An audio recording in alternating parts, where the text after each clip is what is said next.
Welcome back to Power Lunch. I'm Mike Santoli, and this is Trading Nation. Goldman Sachs sinking to a two-year low today, now on track for its worst year since 2011. The stock plunging 30% from its recent high. So how should investors trade this name now? Michael Bapis is with Vios Advisors at Rockefeller Capital Management. Matt Maley is with Miller Tabak.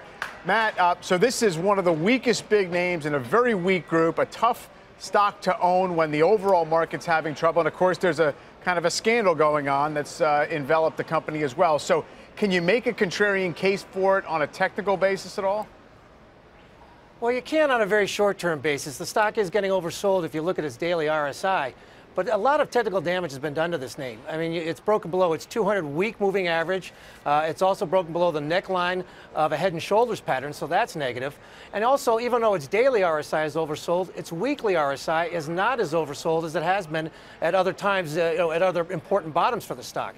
And you mentioned it's kind of a 1-2 punch. This whole issue with its scandal could be clouding over the stock for a while. So I wouldn't sell it here, but any kind of a rally, you might want to look at some other names like Bank of America, whose chart looks much better. Michael, what about you? I mean, Goldman Sachs used to trade at kind of a premium to a lot of the other big banks. Not as much the case anymore. Look, I think they'll get back there. We love the banking sector as a whole. They've gone down for no real reason.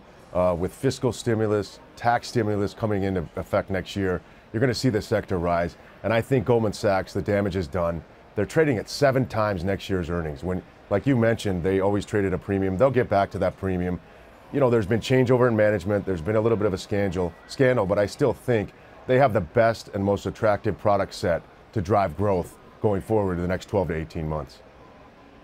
All right. Well, we'll see if the market comes around to that way of thinking. Thanks a lot, guys. For more Trading Nation, head to our website or follow us on Twitter at Trading Nation. In a losing trade, avoid letting your emotions get the best of you. Too often, traders want to add to a losing position, but experienced traders will say your first loss is your best loss.